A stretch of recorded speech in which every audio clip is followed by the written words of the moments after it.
Hey, out in Vancouver Island, logging is certainly a way of life. Just before the show got started, we had a chance to talk to Western Forest Products' Mike Bell. Well, safety is number one importance to all logging operations. That's where we start every day with. All the plans start with safety. Everyone starts with their own safety plan for the day. And then, of course, their tools, their wedges, their axes, their saws. Everything's maintained and has to be in good working order to do the job safely. If you're running substandard personal protective equipment or gear, then you can compromise your safety. Up-to-date new fluorescent hard hat, earmuffs, safety screen. Some guys have safety glasses, high-vis shirt, gloves, suspenders, falling pants, cork boots. They carry radios and they also carry whistles in case of an emergency. For whatever reason the radio gets smashed, or then they reach for their whistles and blow on them for assistance. Approximately 10 years ago, I got hit in the head with a limb. I got knocked to the ground, reached over to reach my radio with my right arm, and right arm wasn't working. So I went to reach to my left hand, and it wasn't working either. I lost feeling in both arms, and that's the reason I wear two whistles now, so I can reach both ways. And safety certainly is a big concern for any logger that practices forestry anywhere in the world. We're about to get started with the second heat of the springboard chop. Kevin Stewart from Chetwynd, BC, northern part of BC. I'm a logging contractor. Been competing for better than 30 years. I'm Derek Pauchnik from Viola, Idaho, and I'm a research scientist. Well, we talked about safety in the logging world, and obviously in the lumberjack world, springboard chop, one of the most exciting events, also one of the ones that you're chopping 9 feet in the air, so of course safety is kind of paramount in this event as well. Well, 137.73 is the time to be set by Bobby Dallin before the break. Derek Pauchnik taking on Kevin Stewart. And again, they want to get these notches nice and deep so their board can get set in nice and deep. That's right. If you see on Kevin's board when they show the close-up on his first notch, he's got knots above and below. Sometimes that'll cause you, sometimes it's good because those knots will hold your wood in tight. Sometimes if it's a weak knot, it'll actually cause you problems. It certainly looks like Derek is happy with his board. Kevin is not. He's going back to the drawing board in his first notch.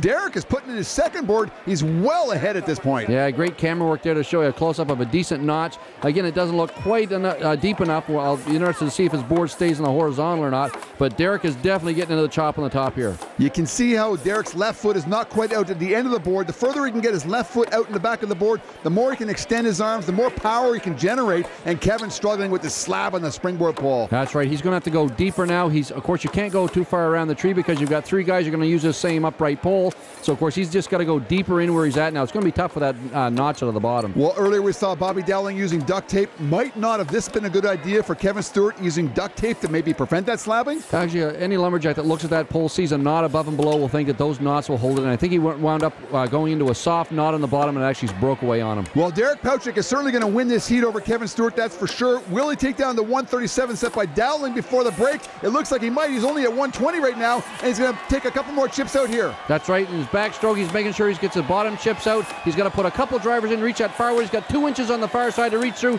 He's going to reach through with a couple more strokes, and he's down at 130.9. And Kevin Stewart is now up in his second board trying to finish things off. Kevin, I know you're out of breath. That was quite a job, but just tell me about what happened here on the alder pole. Well, luck of the draw, I guess. My pole slabbed out the type of wood that it is. I guess I didn't compensate enough, and the whole bottom blew out. So when you're in a position like that, you just keep chipping and chipping to get a hold in, but pretty well lost it by then. Now, I know they don't allow slab nails here, but is there not a rule in catalog that you can use duct tape to help prevent that? Duct tape, yes, you can. It probably wouldn't have helped in this situation. See the growth rings? It's too, just the luck of the draw. That's all it is. Thanks, Kevin. You bet. Well, thanks to Kevin for a little lesson in wood technology. Early wood and late wood, of course, the wider those growth rings are, the more early wood you have. It's a lot softer wood. It's not going to hold up, doesn't have the strength to hold you that late wood does. Well, this last heat of the springboard chop is Brad DeLosa taking on Dave McLeod. DeLosa's got to be one of the favorites here coming from Australia. All excellent axemen coming out of that country, that's for sure. 130 is now the time to be set by Derek Pauchnik in the last heat. McLeod's got his hands full here. You betcha. Brad DeLosa, of course, has the advantage of going last in this event. He's been able to watch the other lumberjacks and see the mistakes that they've made.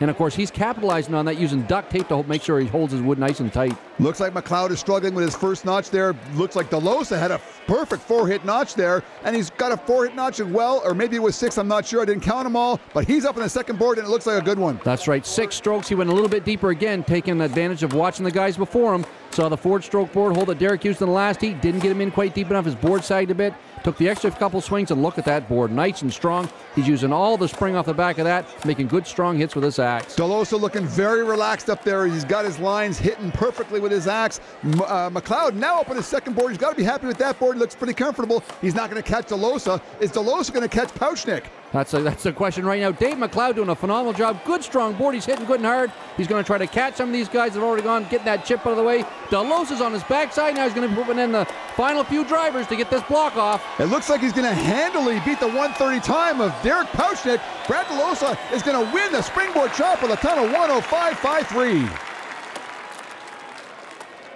Now, these guys who did the show today also were familiar with the show 2 weeks ago that you did. And is it the same stock of wood that you did chop 2 weeks ago? Yeah, the wood on top's white pine. It's exactly the same wood as what we did cut 2 weeks ago, which is beautiful wood to chop. Yeah, very nice. So, yeah, that's only the poles are the difference. So it was, yeah, nice to get a good climb in 4 and 4 there and put a good time on the board. Well, Brad DeLosa is a man you expect to be on top in the axe events, and he does come out first place in the springboard chop with a time of 105.53 seconds.